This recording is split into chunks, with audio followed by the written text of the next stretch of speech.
Selamat pagi, salam sejahtera bagi kita semua, seluruh jemaat Christ Chapel Manado yang saat ini beribadah secara on-site di lapangan olahraga SDH Holland Village maupun saudara-saudari sekalian yang secara rutin mengikuti ibadah Minggu Christ Chapel Manado secara online melalui kanal YouTube Christ Chapel Manado. Mari kita beribadah kepada Allah Tritunggal dengan penuh ucapan syukur, tunduk dan hormat kepadanya. Terlebih dahulu, mari kita menyimak beberapa pengumuman berikut ini. Firman Tuhan pada ibadah minggu depan, tanggal 20 Juni 2021 akan diberitakan oleh hambanya, Bapak Heinz Wokas. Beliau akan melanjutkan eksposisi dari kitab 2 Samuel pasal 7, ayat 18 sampai 29. Mengundang jemaat Christ Chapel Manado untuk bersekutu dan bertumbuh bersama melalui prayer meeting yang secara rutin dilaksanakan setiap hari Rabu pukul 8 sampai 9 malam. Jemaat sekalian dapat mengajak putra-putri Anda untuk mengikuti ibadah Sunday School dan Nursery yang dilaksanakan secara daring setelah ibadah ini. Tautan dapat diakses melalui grup WhatsApp Christ Chapel Manado. Jemaat terkasih, ada beberapa orang jemaat Christ Chapel Manado, yakni beberapa guru dari SDH Manado dan SDH Holland Village yang sudah menyelesaikan masa resiprokasinya, sehingga mereka akan kembali ke kampung halaman masing-masing. Mereka adalah, saya sebut dengan penuh kasih, Pak Hans, Bu Enrika, Bu Yohana, Bu Febe, Bu Filia, Bu Mirna, Bu Febe, Bu Elsa, Bu Santi, Bu Cynthia, Bu Okta, Pak Evan, Bu Fani, dan Bu Dira. Kita bersyukur kepada Tuhan atas perkenalan dan pelayanan mereka, serta kebersamaannya dalam persekutuan di Christ Chapel Manado. Penyertaan dan pemeliharaan Tuhan menjadi bagian mereka dimanapun mereka melayani Tuhan. Dan jemaat sekalian, ada kabar sukacita. Menurut anugerah Tuhan akan dipersatukan dalam ikatan pernikahan Saudari Natalia Kurnia Putri, anggota jemaat dan guru di Sekolah Dian Harapan Manado, bersama Saudara Andi Krisdianto Nugroho, yang rencananya akan diadakan pada hari Jumat tanggal 18 Juni 2021, bertempat di Gereja Baptis Indonesia Pengharapan Nuswangkal Cilacap. Mari kita segenap jemaat mendukung rencana yang baik ini, melalui doa, ucapan, maupun dana.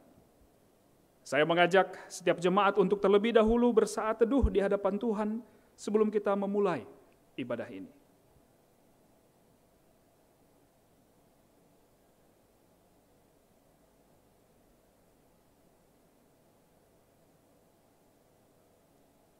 Mari kita menyanyikan lagu pujian kepada Tuhan melalui lagu pujian yang berjudul Into My Heart.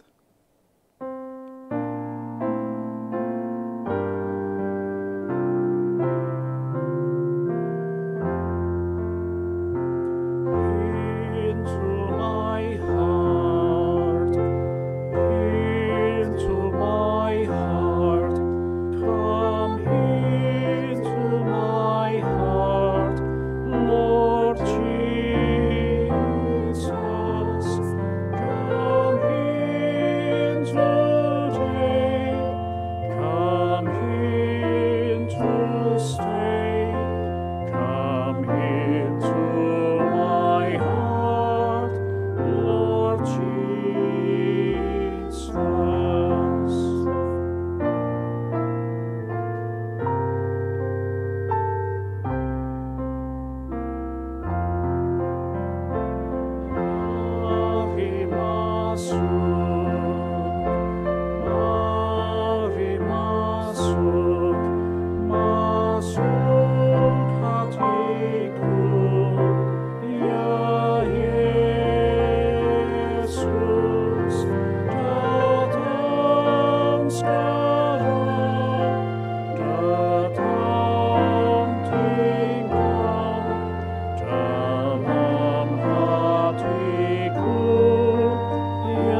Biarlah kata-kata yang kita ucapkan melalui pujian barusan sekaligus menjadi doa kita di hadapan Tuhan. Sebelum kita lebih jauh masuk dalam ibadah, mari kita menyapa orang-orang di sekitar kita sebagai bentuk sederhana dari bagaimana kehidupan komunitas orang percaya.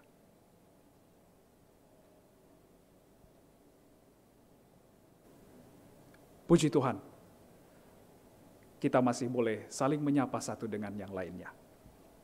Tuhan memanggil kita untuk beribadah. Jemaat sekalian diundang untuk bangkit berdiri. Panggilan ibadah berdasarkan firman Tuhan dalam Mazmur 96 ayat 9 sampai 13. Kita baca bagian ini secara bertanggapan. Sujudlah menyembah kepada Tuhan dengan berhiaskan kekudusan. Gemetarlah di hadapannya, hai segenap bumi.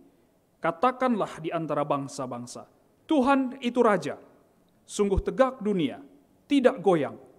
Ia akan mengadili bangsa-bangsa dalam kebenaran. Biarlah langit bersukacita dan bumi bersorak-sorak. Biarlah gemuruh laut serta isinya. Biarlah beria-ria padang dan segala yang di atasnya. Maka segala pohon di hutan bersorak-sorai. Di hadapan Tuhan, sebab Ia datang. Sebab Ia datang untuk menghakimi bumi. Ia akan menghakimi dunia dengan keadilan dan bangsa-bangsa dengan kesetiaannya. Sebagai respon terhadap panggilan beribadah, mari kita menyanyikan kidung yang berjudul God and God Alone.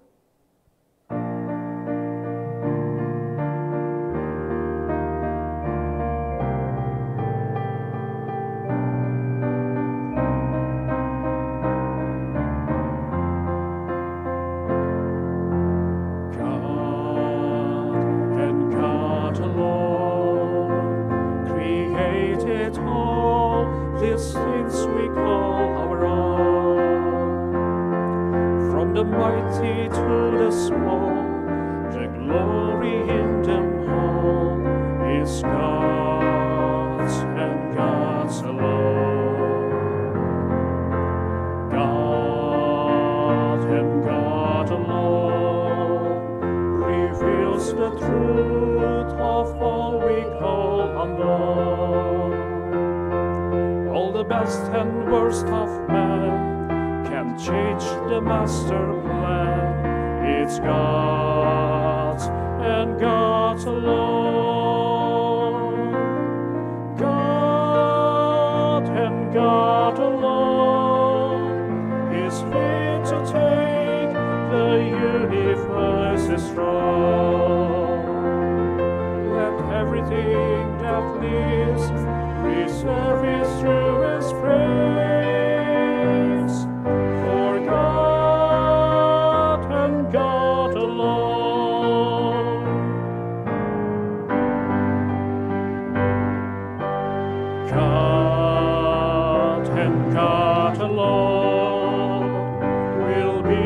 Joy of our eternal home.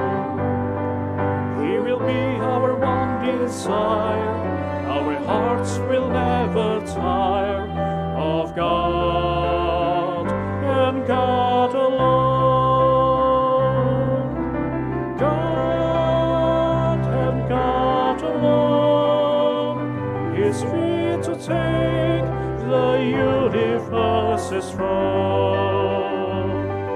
Let everything that lives reserve His truest praise for God and God alone.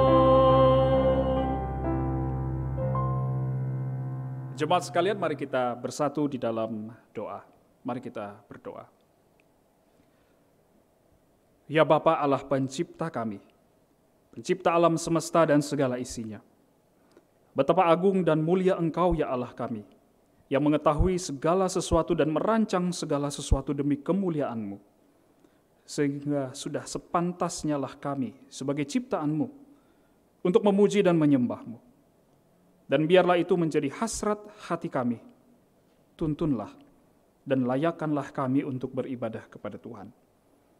Di dalam nama Tuhan Yesus Kristus, Kami berdoa dan kami menaikkan doa yang Kristus ajarkan demikian. Bapa kami di sorga, dikuduskanlah namamu, datanglah kerajaanmu, jadilah kehendak-Mu di bumi seperti di sorga. Berilah kami pada hari ini makanan kami yang secukupnya, dan ampunilah kesalahan kami, seperti kami pun mengampuni orang yang bersalah kepada kami. Dan janganlah membawa kami ke dalam pencobaan, namun lepaskanlah kami daripada yang jahat. Karena Engkaulah yang mempunyai kerajaan dan kuasa dan kemuliaan sampai selama-lamanya. Amin. Mari kita memuji Tuhan melalui dua pujian berjudul Kaulah ya Tuhan, surya hidupku, dan pujian Aku milik-Mu, Yesus Tuhanku. Dua pujian ini menunjukkan kecintaan yang besar oleh umat Tuhan kepada Tuhan. Mari kita menyanyikan dua pujian ini.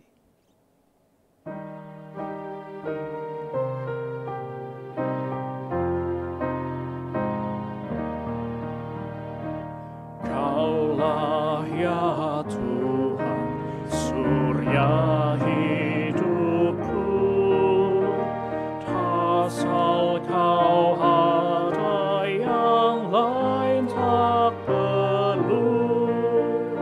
Siang dan malam Engkau ku kenal.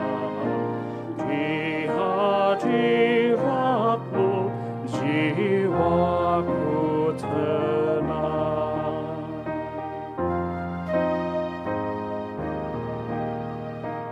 Kaulah hikmat-Ku, firman hidupku. Kaulah serta-Ku dan ku serta-Mu. Engkau Bapa-Ku, aku anak-Mu. Dengan-Mu Tuhan, ku satu penuh.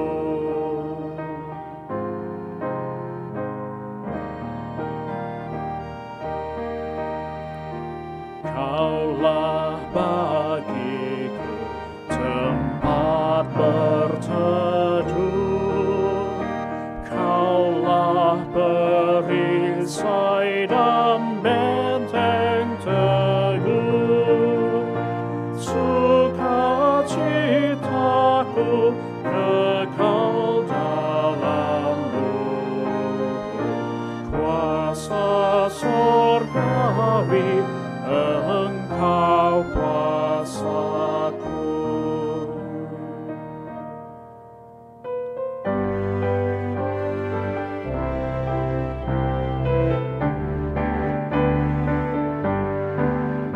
Aku milik-Mu, Yesus Tuhanku, ku dengar suara-Mu.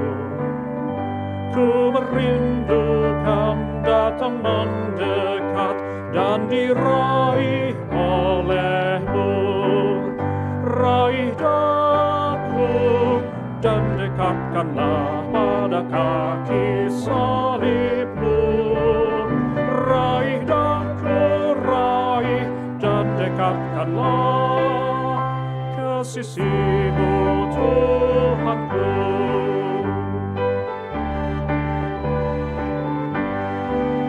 Sungguh indahnya walau sejenak beserta-Mu, Allahku.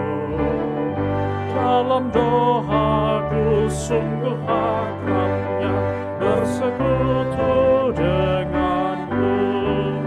Raih daku dan dekatkanlah pada kaki salib-Mu. Raih daku, raih dan dekatkanlah ke sisi-Mu, Tuhanku.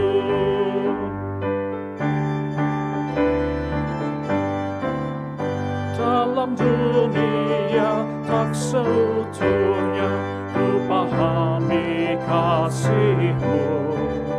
Sukacita pun barulah lengkap bila ku di rumahmu. Raih daku dan dekatkanlah pada kaki salibmu. Raih daku, raih dan dekatkanlah ke sisimu Tuhanku. Jemaat sekalian dipersilahkan untuk duduk kembali. Tuhan memanggil kita kepada iman dan pertobatan. Pengakuan iman komunal terambil dari pengakuan iman Westminster pasal 3.3 dan 4. Untuk menyatakan kemuliaannya, Allah mempredestinasikan sejumlah manusia dan malaikat untuk mengalami kehidupan kekal, dan yang lain ditetapkan untuk mengalami kematian kekal. Predestinasi dan penetapan atas manusia dan malaikat itu tepat sasaran dan tidak dapat berubah. Jumlah dan identitas manusia dan malaikat itu pasti dan tidak berubah. Jemaat sekalian, mari kita masuk dalam pengakuan dosa komunal. Ya Tuhan Allah pencipta kehidupan, menurut hikmat-Mu yang tidak terbatas, Engkau telah menetapkan sebuah umat bagi-Mu sendiri.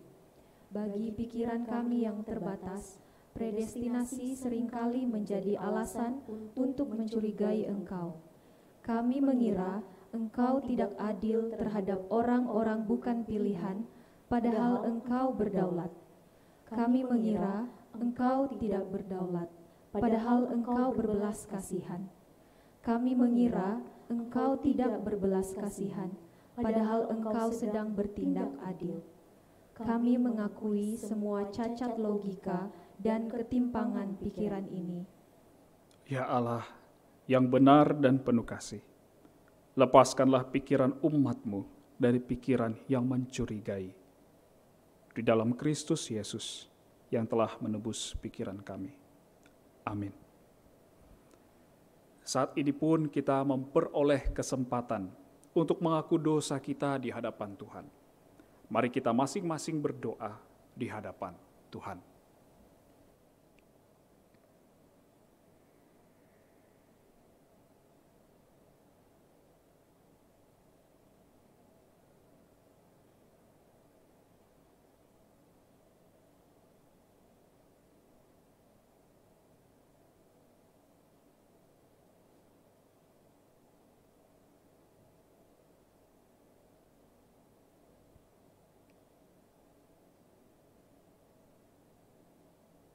Dengarkanlah firman Tuhan sebagai jaminan pengampunan dosa. Mazmur 25 ayat 11. Oleh karena nama-Mu ya Tuhan, ampunilah kesalahanku, sebab besar kesalahan itu. Amin. Sekarang merupakan saatnya bagi kita untuk menaikkan doa syafaat di hadapan Tuhan. Mari kita berdoa dalam hati masing-masing terkait pokok-pokok doa yang dinaikkan. Jemaat sekalian, mari kita bersatu di dalam doa. Mari kita mengucap syukur untuk pemeliharaan Tuhan terhadap para hamba Tuhan yang melayani di Christ Chapel Manado. Ya Bapa, betapa baiknya Engkau kepada kami. Engkau terus menyediakan para hamba-Mu untuk mengajarkan kebenaran firman Tuhan kepada kami umat-Mu, sehingga kami dapat semakin mengerti kebenaran firman-Mu. Kami sungguh bersyukur ya Tuhan. Kiranya Tuhan terus menjaga mereka dan menjaga keluarga mereka, serta menyediakan segala hal yang mereka butuhkan untuk dapat hidup taat dan berkenan di hadapan Tuhan. Mari kita mengucap syukur untuk apa yang Tuhan berikan di sepanjang minggu ini. Terima kasih ya Tuhan untuk setiap firman Tuhan yang diberitakan kepada kami. Kiranya Tuhan memberkati mereka yang telah Tuhan pakai untuk memberitakannya. Terima kasih untuk sanak saudara. Terima kasih untuk kekuatan, kesehatan, kesabaran, ketabahan, pengendalian diri, hikmat, kebijaksanaan, sukacita, dan damai sejahtera. Terima kasih untuk pergumulan yang Tuhan izinkan terjadi. Terima kasih untuk makanan dan minuman. Terima kasih untuk tempat tinggal. Terima kasih untuk waktu bekerja. Dan terima kasih untuk waktu beristirahat. Terima kasih untuk karya Roh Kudus yang mengingatkan dan menginsafkan kami tatkala kami jatuh dalam dosa. Terima kasih untuk iman dan pengharapan, serta kasih yang Tuhan anugerahkan kepada kami. Mari kita berdoa untuk saudara-saudari kita, jemaat Christ Chapel Manado, beberapa guru dari SDH Manado dan SDH Holland Village yang akan meninggalkan kota Manado karena telah menyelesaikan masa resiprokasinya. Kiranya pribadi mereka senantiasa menjadi saluran berkat Tuhan, dan Tuhan semakin dipermuliakan melalui karya mereka. Biarlah orang dapat melihat perbuatan mereka yang baik dan memuliakan Bapa di sorga. Kiranya perjalanan mereka untuk dapat kembali ke kampung halaman mendapat perkenanan Tuhan, dan Tuhan melepaskan mereka dari hal yang jahat. Mari kita berdoa untuk saudari kita Ibu Natalia Kurnia Putri yang akan melangsungkan pernikahan di tanggal 18 Juni. Kiranya Tuhan memberkati Ibu Natalia dan Pak Andi dengan kasih-Mu dan kebenaran-Mu. Biarlah Roh Kudus-Mu terus mengingatkan mereka bahwa Tuhan adalah Sang Kepala dan Pemimpin keluarga. Biarlah melalui keluarga Kristen yang nantinya akan terbentuk ini boleh menjadi berkat bagi kedua keluarga besar dan keluarga-keluarga lainnya. Mari kita berdoa untuk bangsa dan negara Indonesia serta kota Manado. Bagi umat-Mu di bangsa ini ya Tuhan, biarlah meresponi setiap panggilan Tuhan dengan ketaatan di hadapan Tuhan dan pengenalan yang benar akan firman-Mu. Kiranya Roh-Mu menguasai mereka, sehingga mereka dengan berani berjuang bagi bangsa dan negara ini. Begitu juga untuk kota Manado. Berbelas kasihanlah bagi kota ini ya Bapa.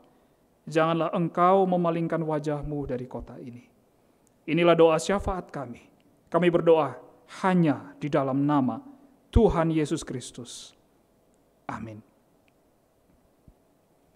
Jemaat sekalian, mari kita mengekspresikan rasa syukur kita kepada Tuhan dengan memberikan persembahan. Dengarkanlah firman Tuhan sebagai pengantar bagi kita dalam memberikan persembahan. Terambil dari kitab 1 Tawarikh pasal 29 ayat 14. Sebab siapakah aku ini dan siapakah bangsaku, sehingga kami mampu memberikan persembahan sukarela seperti ini. Sebab daripadamulah segala-galanya, dan dari tanganmu sendirilah persembahan yang kami berikan kepadamu. Mari kita memberikan persembahan sambil menyanyikan lagu pujian yang berjudul Tuhan Betapa Banyaknya.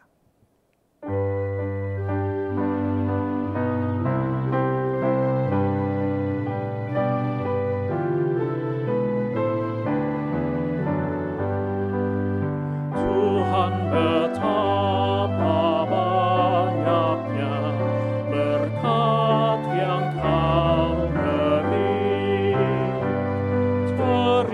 teristimewa rahmat-Mu dan hidup abadi. Terima kasih ya Tuhanku atas keselamatanku. Padaku telah Kau beri hidup bahagia abadi.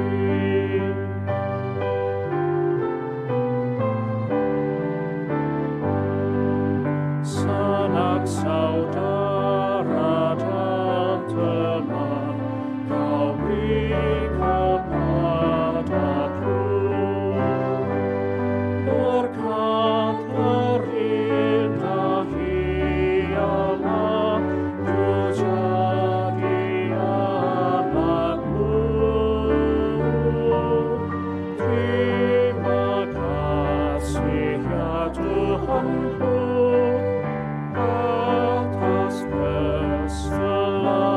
keselamatanku. Padaku telah Kau beri hidup bahagia abadi.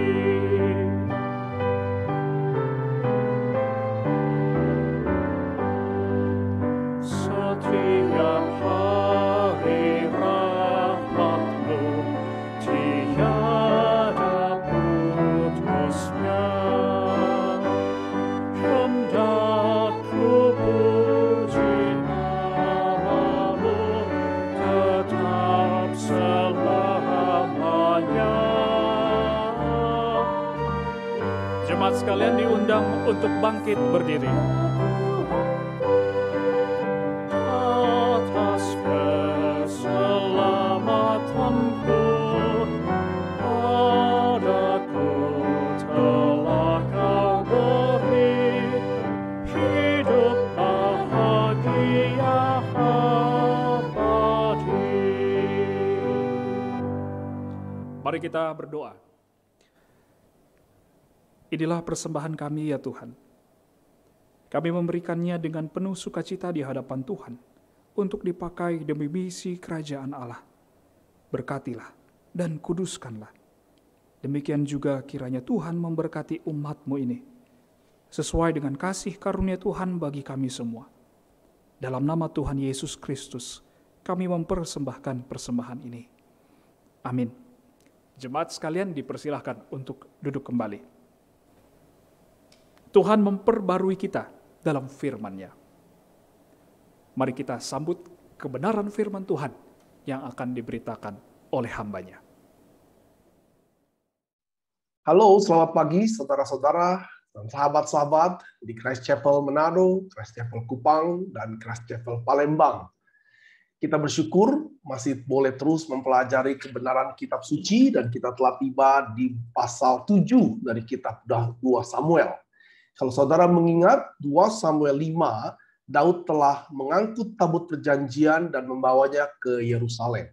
Tabut perjanjian adalah lambang kehadiran Tuhan di tengah-tengah umatnya.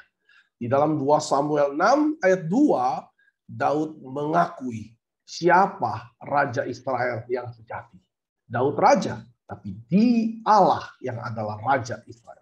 Di dalam kitab 2 Samuel ini seringkali Daud tidak disebut sebagai Melek yang artinya raja, tetapi sebagai prince atau wakil Tuhan di dalam bumi ini. Nah, ketika Daud berhasil mengalahkan seluruh musuh-musuh Israel, Daud tahu itu adalah perbuatan raja. Maka Daud mulai berpikir, kalau dia tinggal di rumah yang bagus, maka dia ingin juga Raja Israel yang sejati itu memiliki tempat yang bagus, memiliki rumah yang bagus. Tapi Tuhan berkata, bukan kamu, Daud, yang akan membangun rumah bagiku, tetapi aku yang akan membangun rumah bagimu. Not you, David, but me, the Lord. Nah, Tuhan akan memberikan Daud rumah, dan tentunya ini rumah dalam tanda kutip, karena Daud sudah memiliki rumah, dan juga rest, yaitu ketenangan hidup yang Daud rindukan. Saudara, mari kita baca teks kita dalam 2 Samuel 7 ayat 17. Di dalam pembacaan ini saya akan minta saudara perhatikan baik-baik seluruh ayat di dalam kitab ini. Ini merupakan teks yang luar biasa. Ada 2 kata yang saya ingin saudara perhatikan, yaitu kata rest ada 2 dan beberapa kata rumah di dalam bagian ini. Mari kita buka 2 Samuel 7 ayat 1 sampai 17. Demikianlah firman Tuhan. Ketika raja telah menetap di rumah, itu adalah house atau bait, dan Tuhan telah mengaruniakan keamanan. Nah, kata keamanan di sini lebih tepat diterjemahkan sebagai rest, istirahat, ketenangan, ya, rest. Jadi saya ulangin, ketika raja telah menetap di rumahnya dan Tuhan telah mengaruniakan rest kepadanya terhadap semua musuh-musuhnya di sekeliling, berkatalah raja kepada Nabi Nathan, lihatlah, aku ini diam dalam rumah dari kayu aras, padahal tabut Allah diam di bawah tenda. Lalu berkatalah Nathan kepada raja, baik, lakukanlah segala sesuatu yang dikandung hatimu, sebab Tuhan menyertai engkau. Tetapi pada malam itu juga datanglah firman Tuhan kepada Nathan demikian. Pergilah, katakanlah kepada hambaku Daud, beginilah firman Tuhan. Masakan engkau yang mendirikan rumah bagiku untuk kudiami? Aku tidak pernah diam dalam rumah sejak aku menuntut orang Israel dari Mesir sampai hari ini. Tapi aku selalu mengembara dalam kemah sebagai kediaman. Selama aku mengembara bersama-sama seluruh orang Israel, pernahkah aku mengucapkan firman kepada salah seorang hakim orang Israel yang kuperintahkan mengembalakan umatku Israel demikian? Mengapa kamu tidak mendirikan bagiku rumah dari kayu aras? Oleh sebab itu beginilah kau katakan kepada hambaku Daud. Beginilah firman Tuhan semesta alam. Akulah yang mengambil engkau dari padang ketika mengiring kambing domba untuk menjadi raja atas umatku Israel. Aku telah menyertai engkau di segala tempat yang kau jalani dan telah melenyapkan segala musuhmu dari depanmu. Aku membuat besar namamu seperti nama orang-orang besar yang ada di bumi. Aku menentukan tempat bagi umatku Israel dan menanamkannya sehingga ia dapat diam di tempatnya sendiri dengan tidak lagi dikejutkan dan tidak pula ditindas oleh orang-orang lain seperti dahulu. Sejak aku mengangkat hakim-hakim atas umatku Israel, aku mengaruniakan rest. Yang kedua, mengaruniakan keamanan atau rest kepadamu daripada semua musuhmu. Juga diberitahukan Tuhan kepadamu, Tuhan akan memberikan keturunan kepadamu. Kata keturunan di sini di dalam bahasa Ibrani-nya adalah bait, house. Dalam bahasa Inggris, saudara akan mengatakan bahwa Tuhan akan, the Lord will make a house for you. Ayat 11 merupakan ayat sentral dari bagian paragraf kita pagi hari ini. Saya ulangin, aku mengaruniakan rest kepadamu daripada semua musuhmu, juga diberitahukan Tuhan kepadamu, Tuhan akan memberikan atau membangun rumah bagimu. Apabila umurmu sudah genap dan engkau telah mendapat perhentian bersama-sama dengan nenek moyangmu, aku akan membangkitkan keturunanmu. Nah, kata keturunan di sini offspring. Jadi berbeda dengan kata keturunan di ayat 11. Yang kemudian, aku akan membangkitkan keturunanmu yang kemudian, anak kandungmu. Aku akan mengokohkan kerajaannya, dialah yang akan mendirikan rumah bagi namaku. Dan aku akan mengokohkan tata kerajaannya untuk selama-lamanya. Aku akan menjadi bapaknya dan dia akan menjadi anakku. Apabila ia melakukan kesalahan, maka aku akan menghukum dia dengan rotan yang dipakai orang, dengan pukulan yang diberikan anak-anak manusia. Tetapi kasih setiaku, yang tidak pernah gagal, tidak akan hilang daripadanya, seperti yang kuhilangkan daripada Saul, yang telah kujauhkan dari hadapanmu. Keluarga, atau di sini juga house, bait, rumah. Rumah dan kerajaanmu akan kokoh untuk selama-lamanya di hadapanku. Tahtamu akan kokoh untuk selama-lamanya. Tepat seperti di perkataan ini dan tepat seperti penglihatan ini, Nathan berbicara kepada Daud. Demikianlah firman Tuhan yang kudus, yang suci, yang tidak mengandung kesalahan, yang tidak akan membawa saudara dan saya kepada kesalahan, tetapi akan membuat hidup kita semakin bertumbuh di dalam Tuhan. Inilah firman Tuhan yang kudus bagi kita, umat Allah yang kudus. Mari kita berdoa. Bapa, kami telah mendengar firman-Mu. Kami sungguh rindu untuk memahami kebenaran ini. Tanpa Roh Kudus-Mu, kami tidak akan mungkin memahami. Dan kiranya ketika kami memahami ini, bukan kami ingin menguasai firman Tuhan, tapi kami dengan rendah hati datang untuk dikuasai firman Tuhan. Supaya kami hidup di dalam kebenaran-Mu.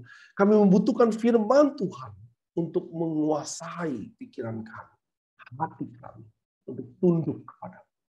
Kiranya Allah Roh Kudus mempersatukan kami dalam pemahaman yang sama, di dalam kerinduan yang sama, untuk semakin mengasihi Engkau dan mengasihi sesama kami. Terima kasih Bapa. Di dalam nama Tuhan kami, Juru Selamat kami, Yesus Kristus, kami berdoa. Amin. Saudara, akhir-akhir ini ya, sering sekali saya terlibat dengan diskusi yang mengangkat topik yang sangat sederhana, tetapi tidak sederhana dalam artian menjalankannya.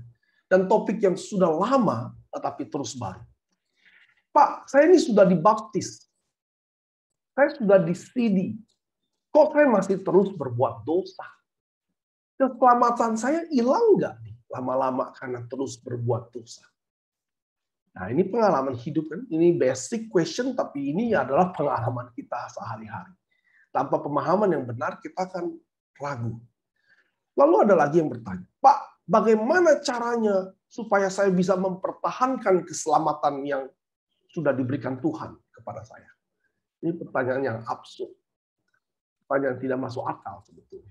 Tapi nggak apa-apa. Pagi ini Tuhan membawa kita kepada pembahasan 2 Samuel 7 dan firman Tuhan akan menjawab pertanyaan-pertanyaan tadi dengan konsep covenant atau konsep perjanjian yang Tuhan berikan kepada umat manusia. Setelah 2 Samuel 7 adalah titik paling penting dalam sejarah Israel. Dari satu keluarga menjadi satu bangsa. Dari hidup dalam perbudakan selama ratusan tahun, menderita dalam tekanan bangsa asing bertahun-tahun, beratusan tahun juga waktu di zaman hakim-hakim. Dan sekarang bangsa Israel menjadi satu bangsa yang kuat. Di zaman Saul, dia sudah menjadi raja, tetapi terus hidup dalam perperangan dengan bangsa-bangsa Filistin terutama. Tetapi kali ini, Daud berhasil membuat atau menciptakan kedamaian bagi seluruh bangsa Israel. Bangsa Israel saat ini adalah kekuatan powerful, super power yang ditakuti oleh bangsa-bangsa di sekitarnya. Karena itu pasal 2 Samuel 7 ini, pasal 7 2 Samuel ini sangat penting. Beberapa theologian mengatakan ini adalah the most crucial theological statement in the Old Testament. Seluruh kitab perjanjian lama dipusatkan kepada titik ini. Dan seorang teologian lagi, Palmer Robertson, ini juga seorang guru yang terkenal di kalangan seminari-seminari reform, mengatakan 2 Samuel 7 adalah the climax of the Old Covenant. Apa? Mengapa ini menjadi hal yang sangat penting? Saudara, mari kita perhatikan, kita akan lakukan survei ayat per ayat, lalu kita coba melihat beberapa pemahaman mengenai covenant, dan juga menarik beberapa aplikasi yang timbul dari perjalanan kita membahas ayat-ayat ini. Ayat 1 dikatakan bahwa ketika raja menetap di rumahnya, Tuhan telah mengaruniakan keamanan kepadanya. Ini topik yang sangat penting, yaitu rest dan house itu dikaitkan. Daud memiliki house, karena itu dia mendapatkan rest. Daud mendapatkan rest karena dia mendapatkan house.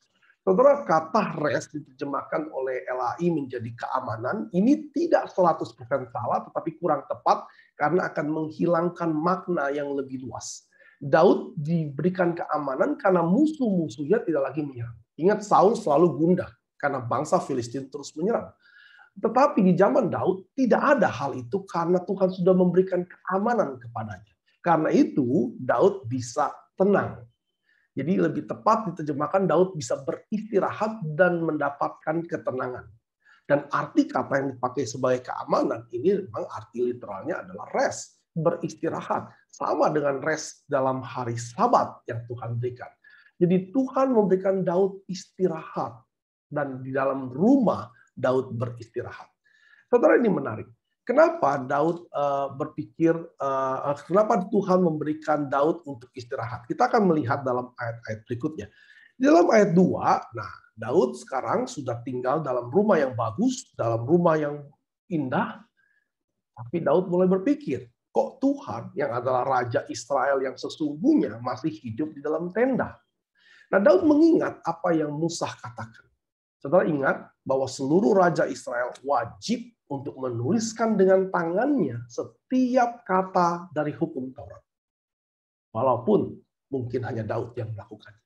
Maka Daud ingat apa yang dikatakan Musa di dalam Ulangan 12 ayat 10-11. Intinya Tuhan berkata, apabila nanti kamu sudah menyeberangi sungai Yordan dan kamu diam di negeri yang diberikan Tuhan Allahmu, dan apabila, jadi ada if ia telah mengaruniakan kepadamu keamanan, itu dalam bahasa Indonesia, tapi dalam bahasa Inggris dan Ibrani, Apabila ia telah mengaruniakan kepadamu rest dari segala musuh di sekelilingmu dan kamu tentram, nah ini arti kata dari rest, hidupmu tentram, maka jangan lupa engkau harus menetapkan satu tempat di mana orang-orang bisa memberikan persembahan, di mana orang-orang bisa memberikan persepuluhan, di mana orang-orang bisa memberikan korban bagi Tuhan.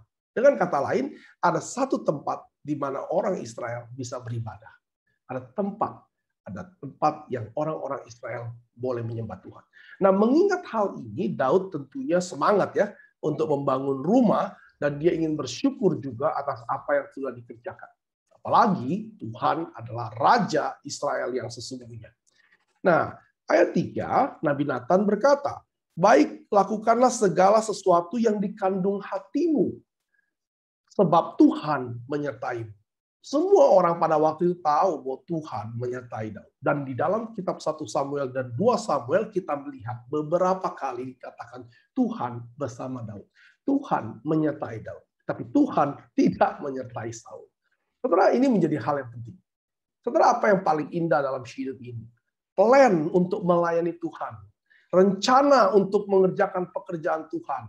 Diberkati, direstui oleh hamba Tuhan. Udah paling cesplay.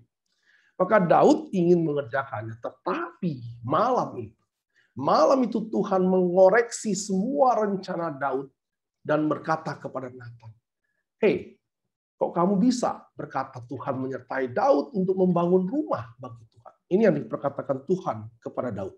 Hei, kepada Nathan, pergilah dan katakan kepada Daud, beginilah firman Tuhan. Aku tidak pernah tinggal dalam rumah sejak dari Mesir. Engkau mau membangun rumah bagi aku, tidak pernah tinggal dalam rumah. Aku tidak pernah minta satu orang pun untuk membangun rumah. Kenapa engkau mau membangun rumah bagiku? Nah, Tuhan ingin memastikan kepada Daud dan pembaca 2 Samuel bahwa dia bukan Tuhan yang dibatasi oleh ruang. Aku tidak pernah tinggal di dalam rumah. Aku selalu mengembara dalam kemah sebagai tempat kediaman. Aku selalu menyertai umatku walaupun tanpa rumah. Tuhan tidak dibatasi oleh ruang, dan Tuhan hidup di dalam ruang dan di luar ruang. Ini suatu hal yang menarik. Saudara, hal yang sama, Tuhan juga tidak dibatasi oleh waktu. Kalau saudara nonton Loki yang baru saja tayang Rabu yang lalu, saudara akan melihat bahwa ada orang yang hidup di luar waktu. Dia bisa melihat seluruh waktu. Maka Tuhan di luar waktu, dia tidak dibatasi waktu, dia bisa melihat waktu. Tuhan di luar ruang, dia dibatasi oleh space. Di luar ruang bukan berarti dia di out of space ya, itu masih dalam space. Space di luar angkasa itu masih space, tapi Tuhan di luar space. Tidak ada satu pun yang bisa mengurung Tuhan, yang bisa mengandangkan Tuhan. Seakan-akan Tuhan udah jangan kemana-mana, diam di sana aja. Tidak ada. Karena Tuhan pencipta ruang, dan Tuhan juga adalah pencipta waktu. Saudara, ayat 5, ini adalah ayat yang menarik, dikatakan oleh Tuhan demikian. Ayat 5, katakan kepada Daud, pergilah katakanlah kepada Daud, beginilah firman Tuhan, masakan engkau yang mendirikan rumah bagiku untuk kudiami? Masa Tuhan minta rumah sama Daud? Yang ada juga Tuhan yang bikin rumah buat Daud.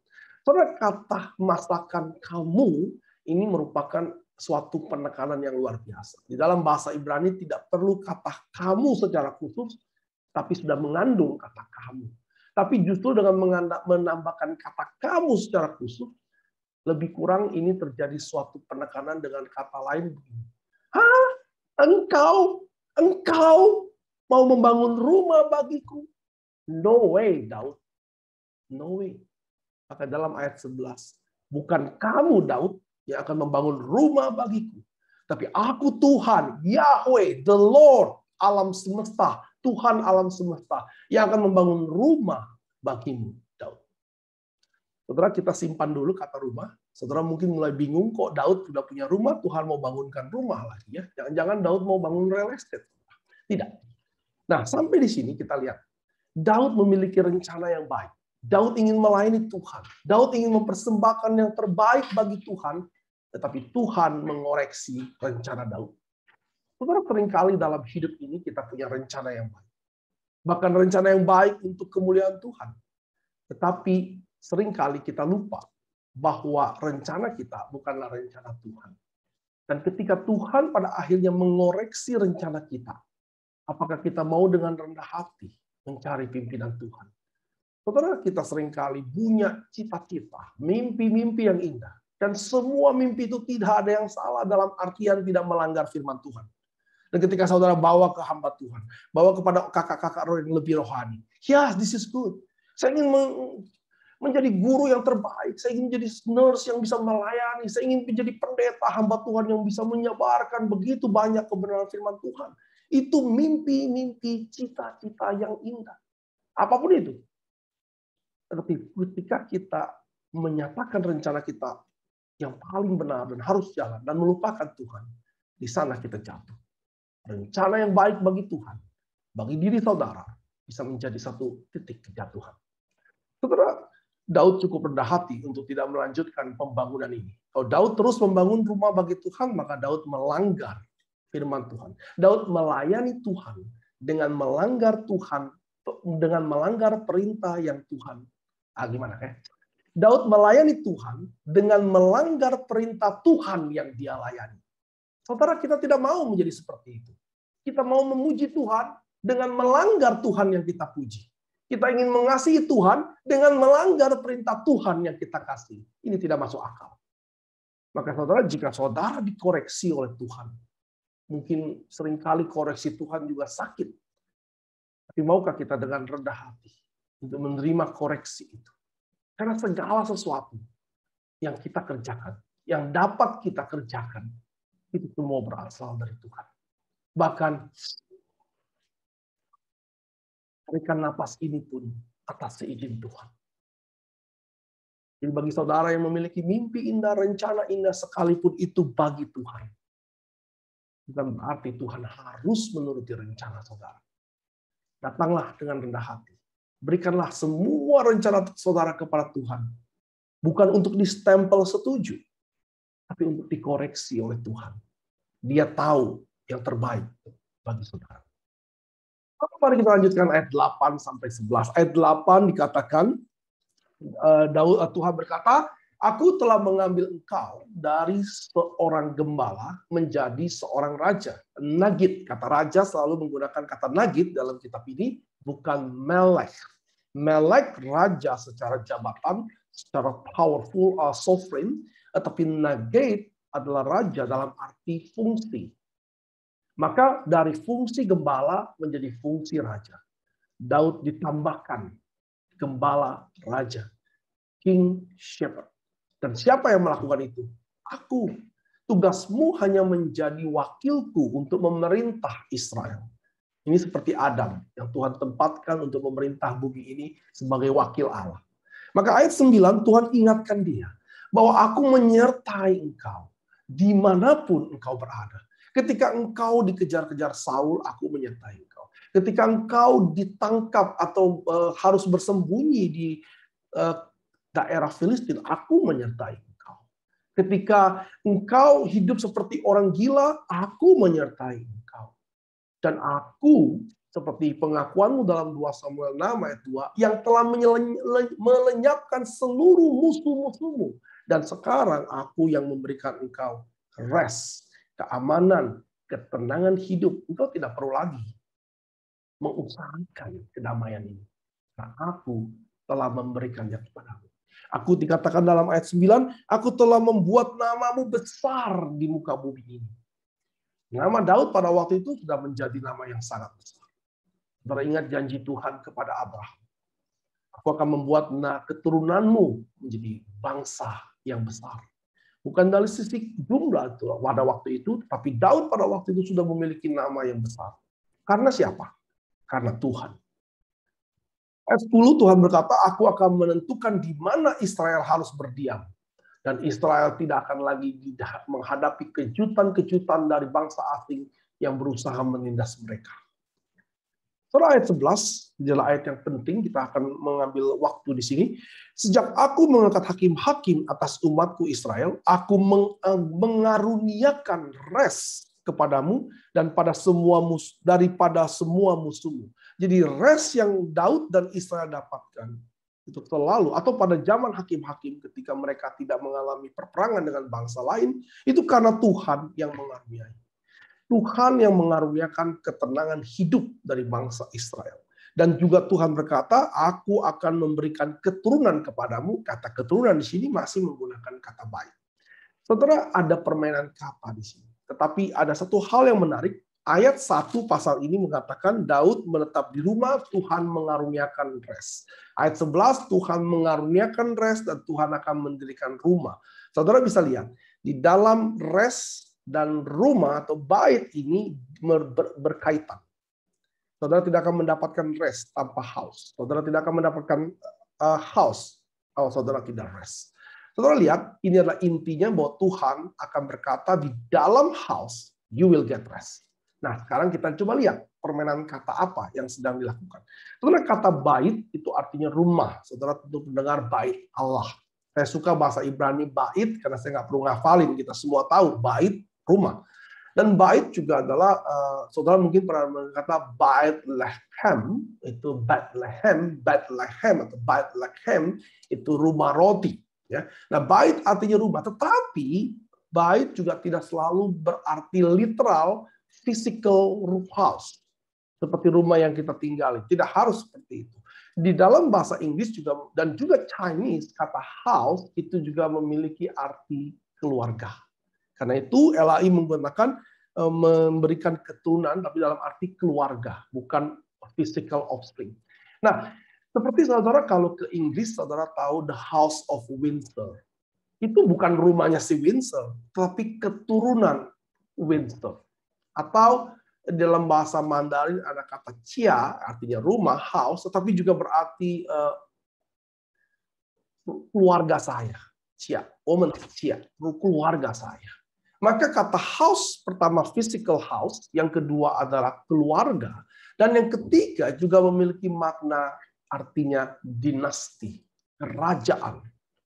Jadi kata house dari tadi kita pakai di sini, dipakai oleh Alkitab berulang-ulang. Daud ingin membuat rumah fisik buat Tuhan.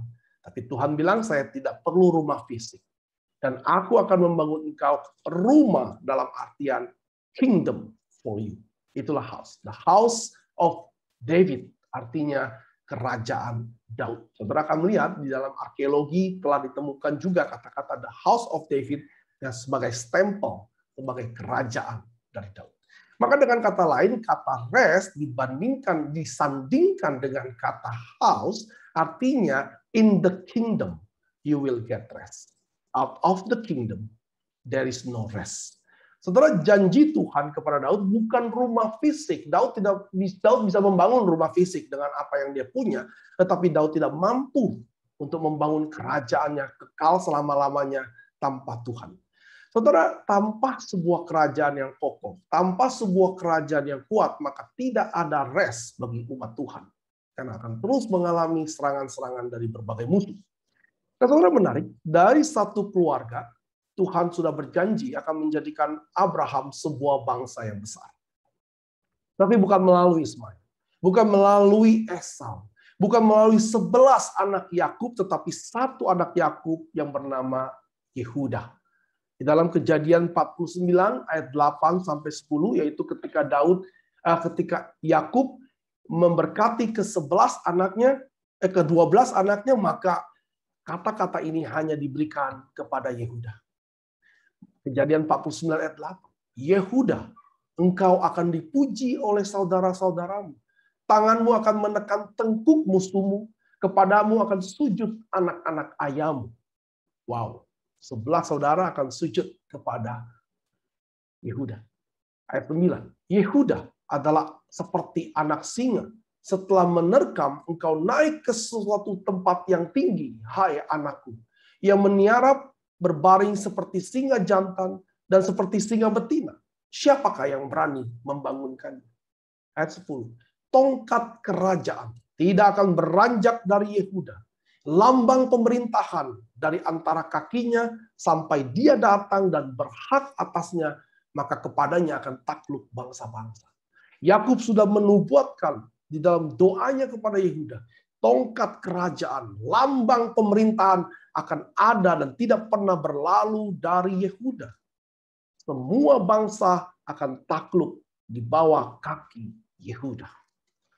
Saudara, apa yang terjadi pada Daud ratusan tahun kemudian adalah penggenapan parsial dari doa ini. Daud, anak Yehuda, menjadi raja dan begitu perkasa, bangsa-bangsa takluk kepadanya. Saudara, bagian kedua ini, ayat 8-11 memberikan gambaran yang menarik tentang rest. Bahwa rest dijanjikan Tuhan, rest dikerjakan oleh Tuhan. Hidup Daud dari gembala sampai menjadi raja, semuanya penuh dengan perjuangan. Tuhan menyertai. Tetapi kelelahan dan keletihan terus dialami Daud sampai pada akhirnya Tuhan memberikan rest. Saudara, dalam bahasa Ibrani, literalnya, Tuhan memaksakan Daud untuk menerima rest. Jadi Daud itu dipaksa Tuhan untuk beristirahat. Saudara, dalam hal Daud, dia beristirahat dari perperangan, dari musuh-musuh yang terus menggempur hidup dia. Rest dari perjuangan hidup ini diberikan oleh Tuhan, bukan didapatkan oleh Daud dari usahanya. Tidak ada satupun di dunia ini yang membuat kita bisa beristirahat dari perjuangan hidup ini. Jika bukan Tuhan yang memberikan kita istirahat, ketenangan hidup, kita semua akan terus berjuang dan tidak akan pernah beristirahat. Setiap manusia pasti sedang berjuang. Apakah berjuang secara fisik untuk mendapatkan kebebasan dari penjajahan, dari penderitaan, atau penganiayaan dari orang lain, atau perjuangan fisik untuk sekedar mendapatkan makan. Saudara, perjuangan fisik ini selalu untuk mendapatkan kehidupan yang lebih baik, bukan? Demikian juga dengan perjuangan psikis. Banyak dari kita yang masih terus berjuang untuk mendapatkan penerimaan dari orang lain. Kita berjuang agar terus dianggap oleh orang lain sebagai seseorang. Kita berjuang supaya lebih berkuasa, berkarir. Ya intinya tetap sama. Apakah fisik ataupun psikis, tujuannya supaya kita mendapatkan ketenangan hidup yang lebih baik. Saudara, semua perjuangan itu pasti melelahkan. Tidak ada perjuangan yang tidak melelahkan. Bahkan tidak sedikit yang mati kelelahan dalam perjuangannya sebelum mencapai akhir. Beberapa mencapai apa yang dia impikan, tetapi karena perjuangan yang begitu melelahkan, mereka tidak sempat menikmati hasilnya. Atau hanya menikmati hasilnya sementara. Untuk apa semua ketenaran, untuk apa untuk semua kekayaan, pada akhirnya saudara tidak bisa menikmati itu semua. Atau hanya menikmati sebentar. Setelah itu banyak artis yang bunuh diri. Banyak orang kaya yang akhirnya juga harus menderita di atas ranjang. Saudara, apakah saudara saat ini sedang memperjuangkan sesuatu? Saya rasa saudara sedang memperjuangkan sesuatu. Tetapi apa itu? Saya tidak tahu. Saya bukan tukang ramal, saudara. Nah, apakah saudara sedang berjuang secara fisik atau psikis? Perjuangan saudara pasti melelahkan. Dan terutama ketika kita semua juga sedang berjuang melawan musuh yang terbesar dalam hidup ini, yaitu kuasa daripada dosa. Tetapi Tuhan mengatakan, Alkitab berkali-kali mengatakan bahwa Tuhan sudah mengalahkan kuasa dosa. Jangan sampai kita ditipu untuk terus-menerus seakan-akan ditindas oleh kuasa dosa. Kuasa dosa telah dikalahkan. Sengat iblis telah dipatahkan. Saudara hidup di dalam keadaan yang jauh lebih baik saat ini. Saudara, jangan mau ditipu. Untuk terus seakan-akan saudara tidak bisa lepas dari kuasa dosa. Dan saudara, anak Daud yang lebih besar, David's greater son pernah berkata, datanglah kepadanya.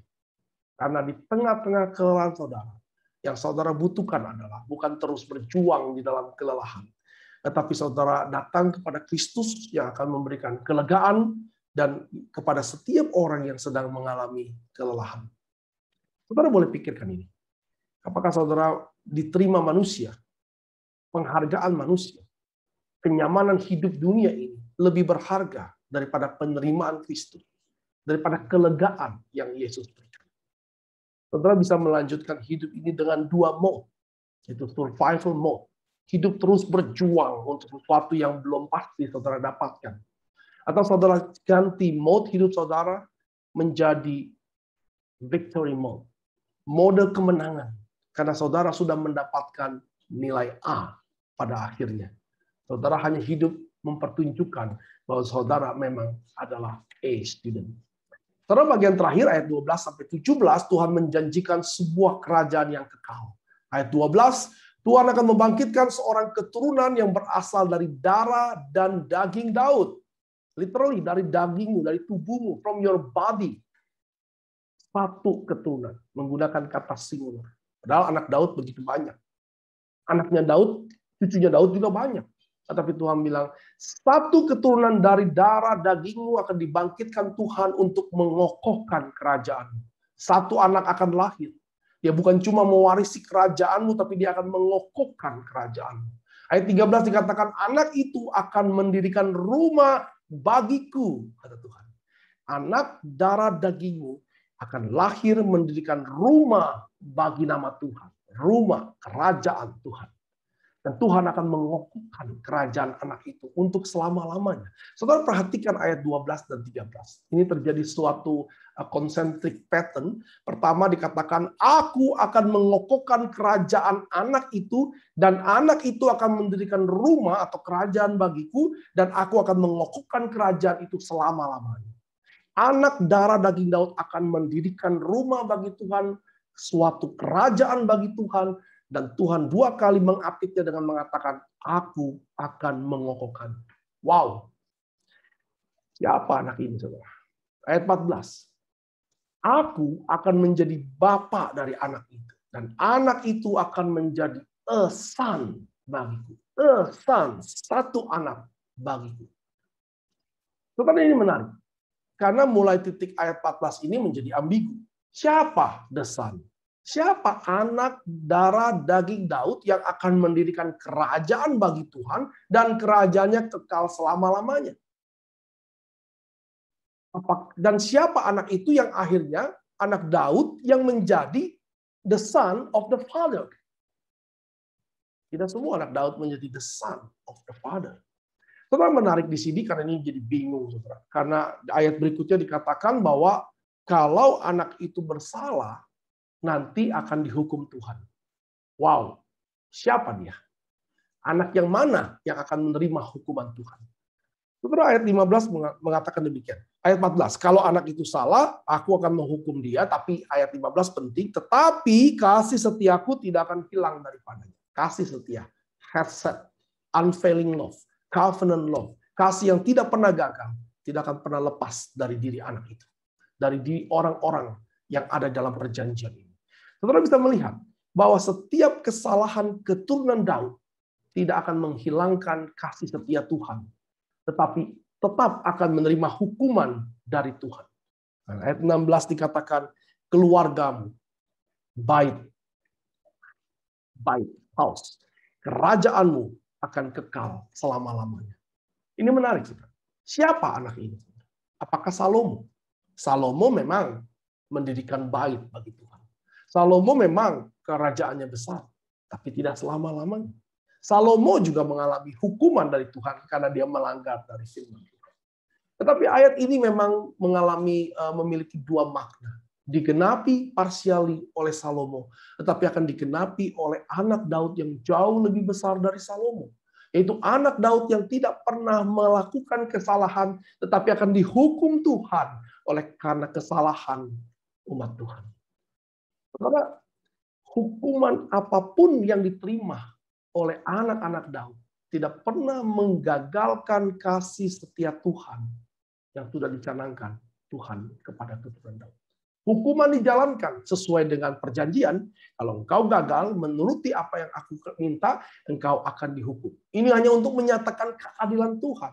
Tapi kasih setia Tuhan seperti bapa kepada anaknya tidak akan pernah lepas. Hubungan bapak kepada anak tidak pernah putus oleh karena apapun yang anak itu lakukan.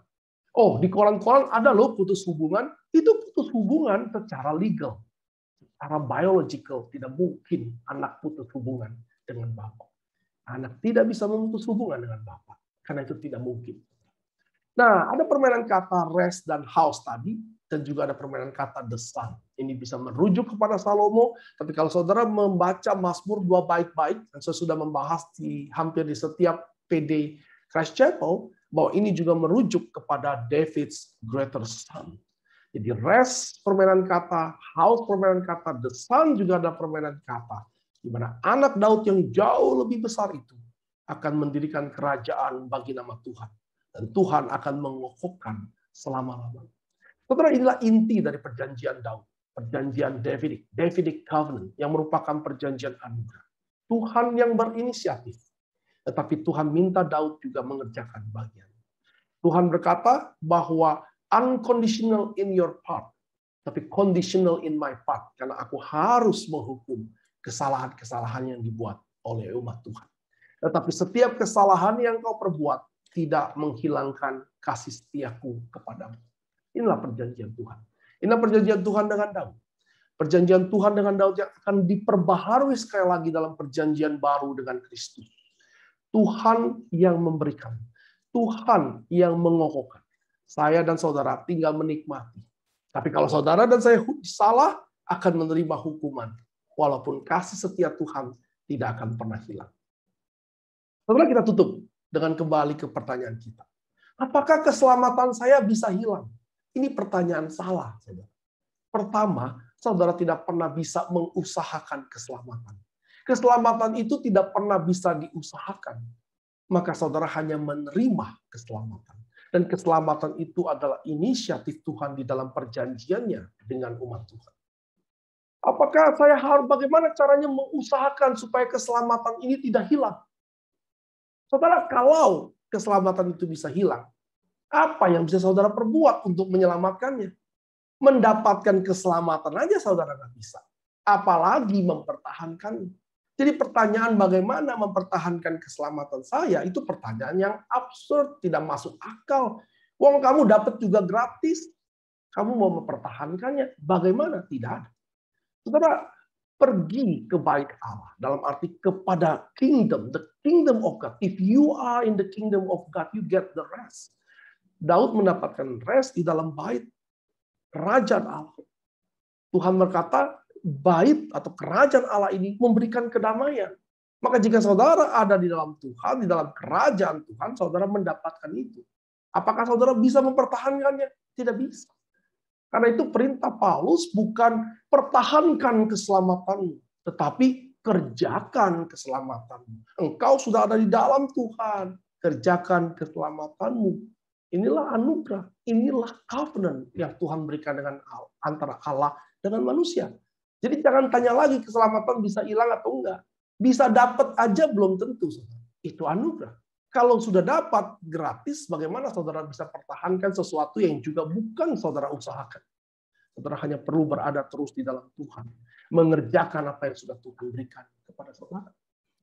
Saudara, kalau saudara terus bekerja di dalam survival mode, ya, untuk mendapatkan keselamatan, untuk mendapatkan ketenangan hidup, untuk mendapatkan ketenaran, untuk mendapatkan segala sesuatu penerimaan manusia, wow, capek, lelah, survival mode.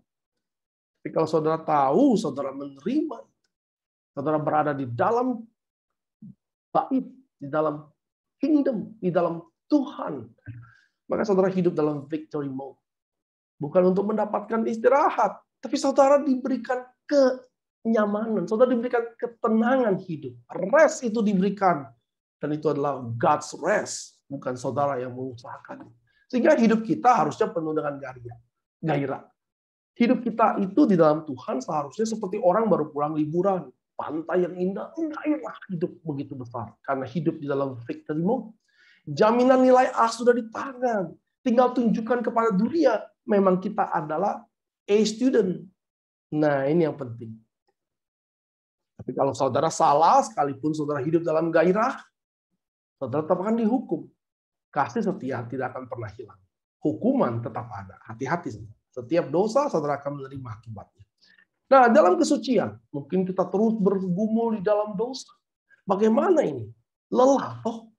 Lelah kalau saudara jujur dan mau berpikir bahwa setiap kali jatuh dalam dosa yang sama, kapan saya bangkit? Bukan cuma meragukan keselamatan. Enggak ragu pun jadi lelah hidup ini, saudara. Kenapa saudara terus jatuh dalam dosa?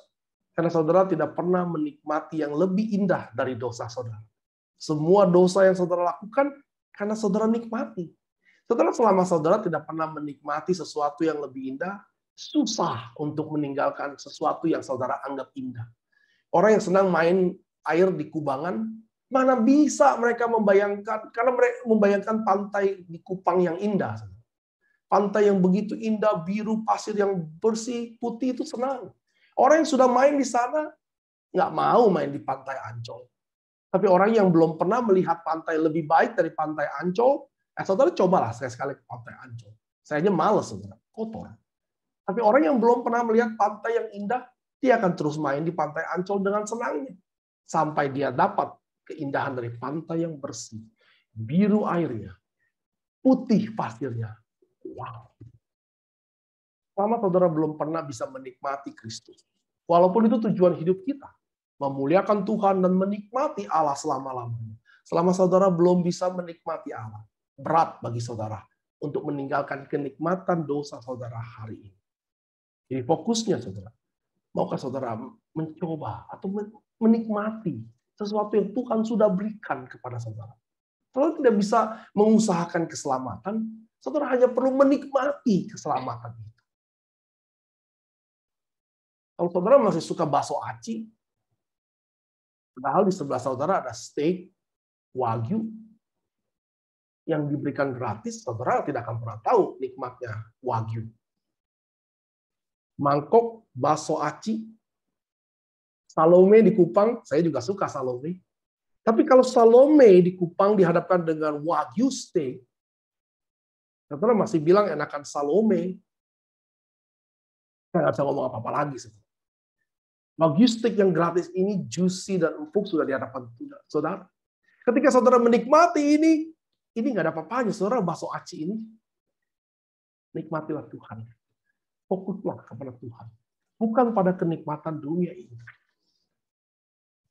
Dan masih ada waktu. Masih ada waktu untuk kita menikmati Tuhan. Kita akan menikmati ketenangan, rest di dalam bait, di dalam kerajaan yang Tuhan berikan. Mari kita berdoa. Bapa dalam surga, hamba-Mu selesai berbicara, materaikan setiap kebenaran dan lalukan yang bukan kebenaran. Dan kiranya semua umat Tuhan boleh mencari ketenangan hanya di dalam Tuhan. Terima kasih Tuhan untuk suatu janji yang luar biasa ini. Dalam nama Tuhan Yesus kami berdoa. Amin. Puji Tuhan untuk kebenaran firman Tuhan yang diberitakan kepada kita semua.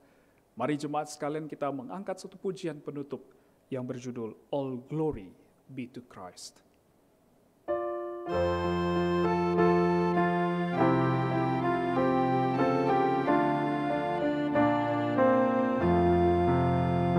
Should nothing of our efforts stop, no legacy survive, unless the Lord does raise the house, in vain its builders strive.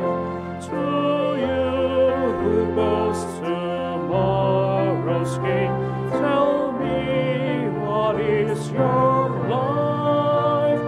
A mist that vanishes at dawn, all glory be to Christ.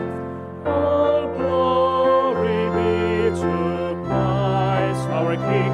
All glory be to Christ. His rule and reign will ever sing. All glory be to Christ.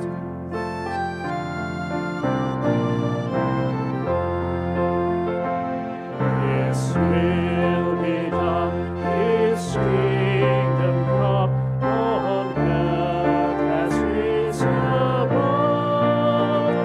Who is Himself our daily bread? Praise Him, the Lord of love. Let living waters fill His mind, the thirsty without price.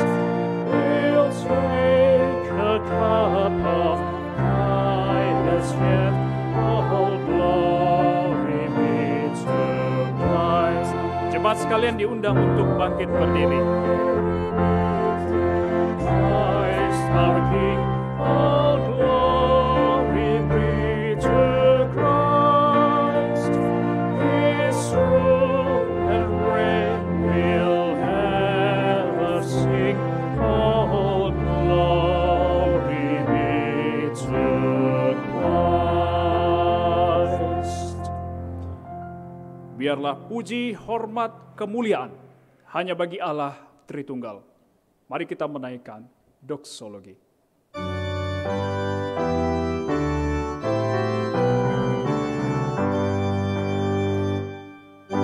Puji Allah sumber berkat, pujinya hai semua ciptaan, pujinya hai semua malaikat, puji Bapa, Putra dan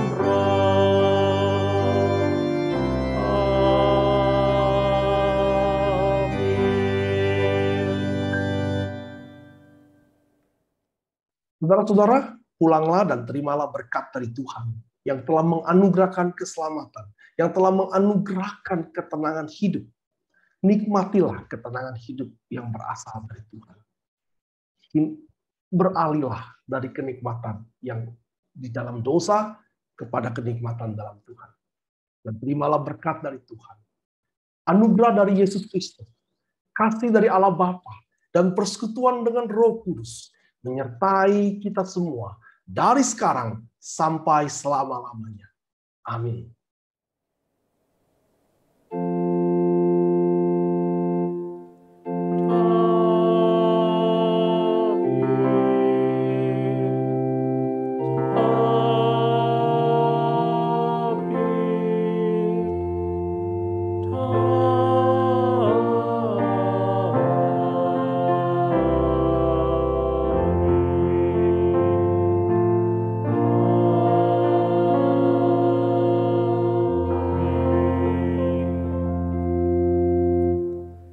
Jemaat sekalian dipersilahkan untuk duduk kembali dan mari kita mengambil saat teduh masing-masing.